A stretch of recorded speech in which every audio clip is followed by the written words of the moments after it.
Nous sommes le 20 janvier 2021, c'est l'heure de la revue de la presse et des médias israéliens en direct de Jérusalem pour Studio Kalita.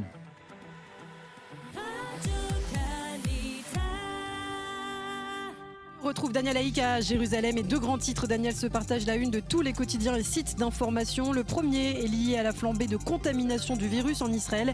Et puis le second titre se rapporte bien sûr à la passation de pouvoir aujourd'hui à Washington. Oui, effectivement, Ilana, il n'a pas été facile de choisir entre le premier et le second pour ouvrir cette revue de la presse. Mais si la cérémonie d'investiture de Joe Biden est importante, le pic sans précédent dans l'épidémie que traverse actuellement Israël paraît bien plus dramatique et préoccupant. Et c'est par lui que nous débuterons donc. Le confinement va être prolongé de 10 jours jusqu'au 31 janvier à minuit. Et à partir de vendredi minuit, toute personne qui voudra entrer en Israël devra fournir un document stipulant qu'elle a fait un test dans les 72 heures précédentes et que ce test est négatif. C'est la manchette du Yediot Aharonot et le second grand titre du Israël Hayom ce matin. Et c'est la réponse du gouvernement israélien au nombre record de nouveaux malades contaminés recensés hier. Plus de 10 000 malades pour une seule journée avec un taux de positivité de 10%.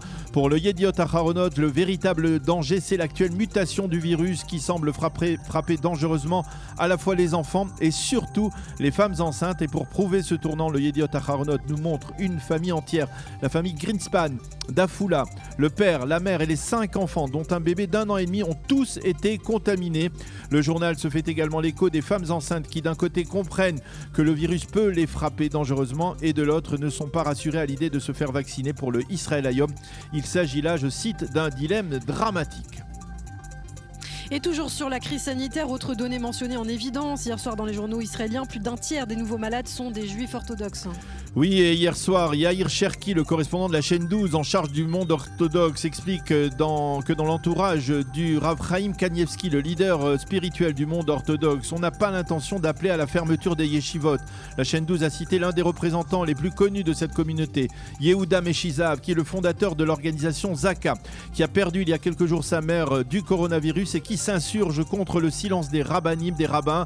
Dans le Israël Hayom, Yehuda Schlesinger, le journaliste orthodoxe, écrit ce matin un éditorial en forme d'appel à ses frères Haredim. Protégez-vous, respectez les règles barrières avant qu'il ne soit trop tard. Et il n'est pas le seul à agir de la sorte. Plusieurs journalistes orthodoxes très connus en Israël pointent un doigt accusateur en direction de ceux, je cite, qui violent les règles, se déplacent sans masque et participent à des mariages avec plusieurs centaines de personnes. Quant au Haaretz, il affirme dans son éditorial ce matin que les orthodoxes ne renonceront pas à leur autonomie, même au prix de milliers de morts. Et face à ces données inquiétantes, un espoir, celui formulé par le professeur Doron Gazit dans le Israël Hayom. Selon lui, l'impact de la campagne de vaccination sur le taux de contamination en Israël va se faire ressentir à partir de cette fin de semaine. On espère qu'il a raison, bien entendu. Enfin, ce matin, le Maariv nous explique dans sa page d'ouverture à quel point nous sommes protégés ou non des nouvelles mutations par justement la campagne de vaccination. C'est donc le point sur la crise sanitaire. Le second titre important, Daniel, nous l'avons dit, c'est le départ de Donald Trump de la Maison Blanche et l'arrivée de Joe Biden à Washington. État d'alerte à Washington, titre ce matin le Israël Hayom qui nous montre quelques-uns des 25 000 soldats qui vont assurer la sécurité durant la cérémonie d'investiture du 46e président des États-Unis, avec 200 000 drapeaux qui remplaceront les spectateurs qui d'ordinaire assistent à une telle cérémonie. La fin de l'ère Trump, titre en manchette, le Yediot Aharonot qui nous montre le président sortant en train de quitter la Maison Blanche. Pour Nahum Barnea, 4 années de gestion chaotique de Donald Trump se terminent et Joe Biden va restaurer une forme de normalité à la Maison Blanche, écrit donc Nahum Barnea. Sivan Rav Meir est plus nuancé, toujours en une du Yediot. Comme dans un western, Trump a durant son mandat su faire la différence entre les bons et les mauvais, mais la réalité est malheureusement plus complexe. Aujourd'hui, il faut être d'une part reconnaissant envers Donald Trump, sans toutefois être aveugle, et qui écrit Sivan Rav Meir.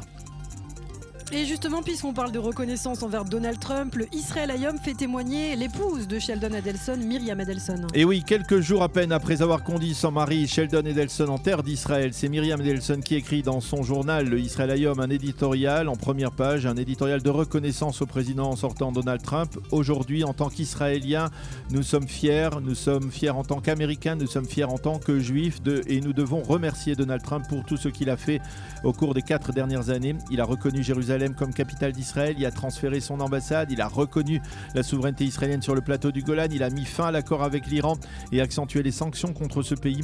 Et toujours, il a soutenu Israël et le peuple juif. Merci, cher ami, écrit ce matin Myriam Edelson en première page du Israel Hayom. Quant à Amnon Lord, toujours dans le Israel Hayom, il redoute en page 2 que le premier mandat présidentiel de Joe Biden ne se transforme en troisième mandat de Barack Obama.